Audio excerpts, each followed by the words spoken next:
Mes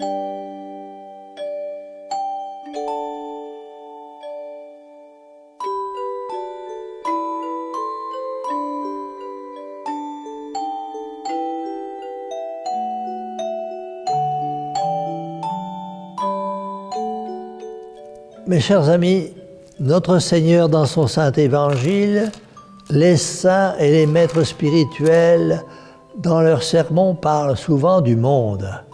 Que faut-il entendre par là? Il ne s'agit-il pas, vous vous en doutez bien, ni de l'univers avec ses 5 parties, ni de l'ensemble des hommes qui sont sur la terre. Le monde du point de vue qui nous occupe, c'est la société qui nous entoure, où nous vivons, avec sa mentalité, ses idées, ses jugements, ses manières de vivre.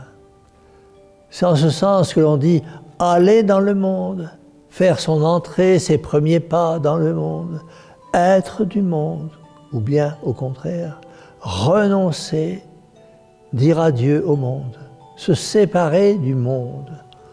Or, mes chers amis, quand on lit l'Évangile, les écrits des apôtres ou la vie des saints, on est frappé des termes sévères et indignés avec lesquels ils ont parlé du monde. Ne vous inquiétez pas, dit Jésus à ses disciples. Si le monde vous hait, sachez qu'il m'a haï avant vous. Malheur au monde à cause de ces scandales, dit-il une autre fois. Notre Seigneur tient à déclarer qu'il n'est pas du monde. Je prie pour eux, ajoute-t-il, en parlant de ses disciples, mais non pour le monde.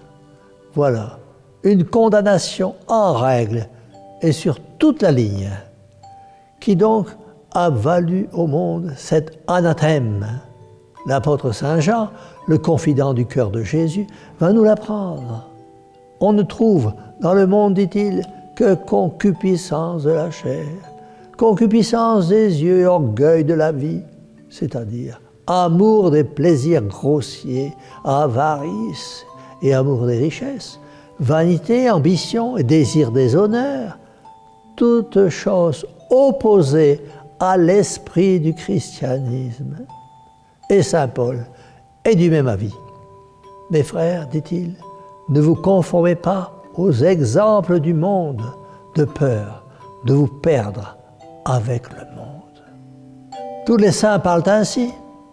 Vous n'êtes pas sans avoir entendu parler de ce grand courant qui, dans les premiers siècles de l'Église, emporta dans les solitudes de l'Égypte, de la Thébaïde et de l'Arabie une multitude de chrétiens qui craignaient de ne pouvoir faire leur salut dans le monde, à tel point que certaines villes devinrent de véritables déserts et que certains déserts se peuplèrent d'habitants. Entre le monde et Jésus-Christ, entre l'esprit du monde et l'esprit de Jésus-Christ, il y a opposition, il y a contradiction. Que dit le monde? Qu'il faut amasser de l'argent, s'enrichir, faire des fortunes, qu'on est heureux quand on est riche, que l'argent c'est tout. Que dit Jésus-Christ? Cherchez d'abord le royaume de Dieu et sa justice. Bienheureux les pauvres volontaires qui ont le cœur détaché des richesses, car le royaume des cieux leur appartient. Que dit le monde? Qu'il faut arriver par tous les moyens aux honneurs, se faire une brillante situation. Que dit Jésus-Christ? Que sert à l'homme de gagner l'univers s'il vient à perdre son âme?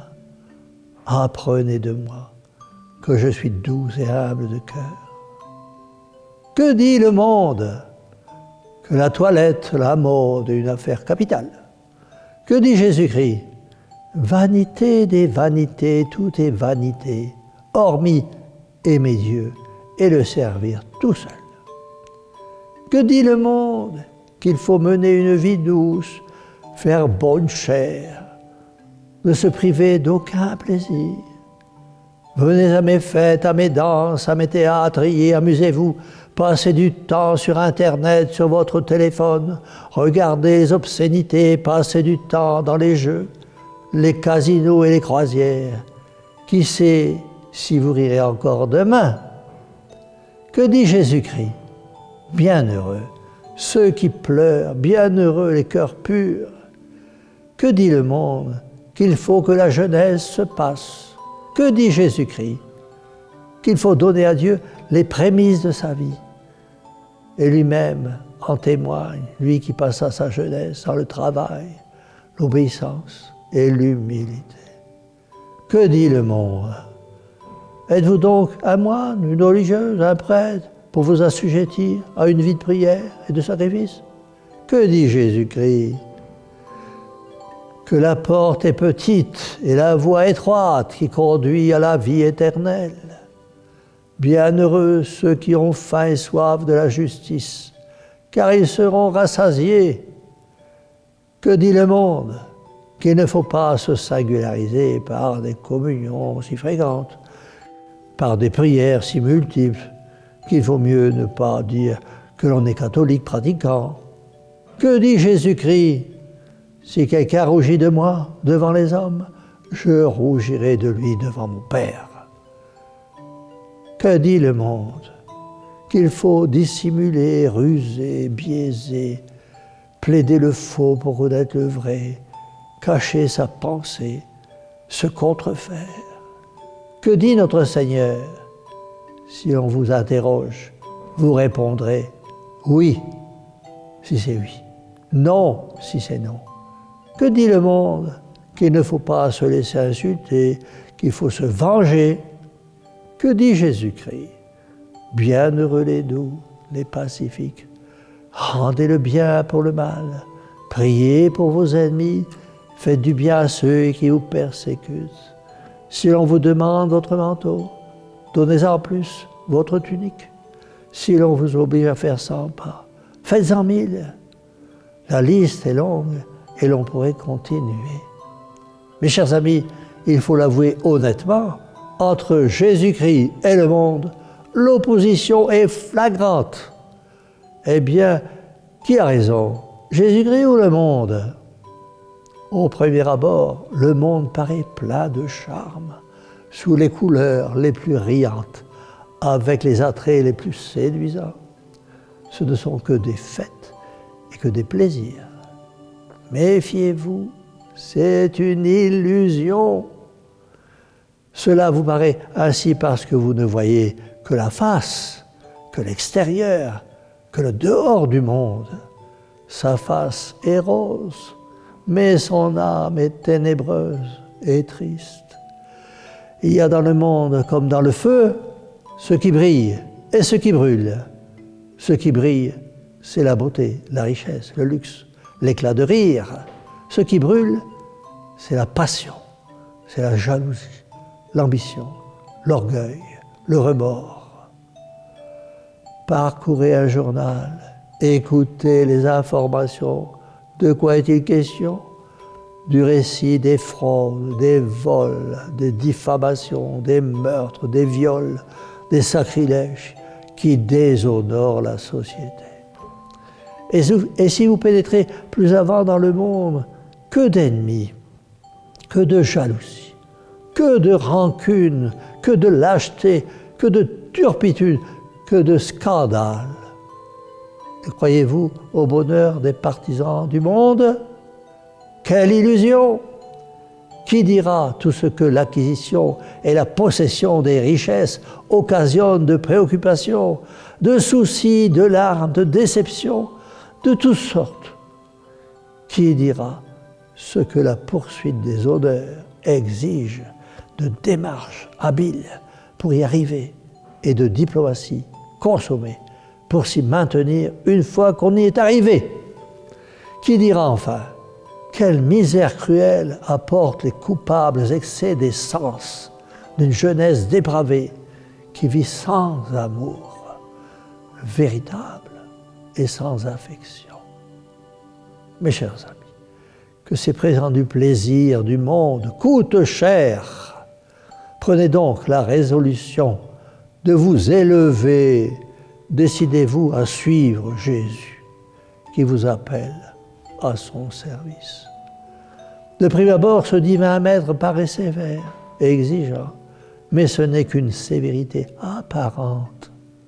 Prenez mon joug sur vos épaules, nous dit-il. Mon joug est suave et mon fardeau léger. Parole, on ne peut plus vrai qu'il y a de joie, mes amis, en effet, à aimer et à servir le bon Dieu. Mes chers amis, prenez la résolution d'être dans le monde, sans avoir l'esprit du monde. Soyez des lumières dans ce monde de ténèbres. Vous êtes la lumière du monde, a dit notre Seigneur à ses disciples, et d'ajouter que votre lumière brille devant les hommes, de telle sorte qu'ils voient vos bonnes œuvres et qu'ils glorifient votre Père du ciel. Mes chers amis, mettez votre main dans la main de Marie Immaculée et allez dans le monde revêtu de la force même de Dieu, sans vous laisser captiver par le monde. Et pour cela, emmenez avec vous 2 compagnes immortelles, la modestie et la charité. La modestie qui vous mettra en garde contre les pièges et les dangers du monde, et la charité qui vous fera aimer le pécheur et détester le péché, en ayant toujours le souci des âmes à sauver. Car nombreuses sont les âmes qui se perdent, et cela nous fait bien souffrir. C'est pourquoi nous disons à Marie, secours des chrétiens, Mère au cœur douloureux et immaculé, sauvez-les, sauvez-nous. Et que la bénédiction du Dieu Tout-Puissant, Père, Fils et Saint-Esprit, descende sur vous tous et demeure à jamais. Ainsi soit-il.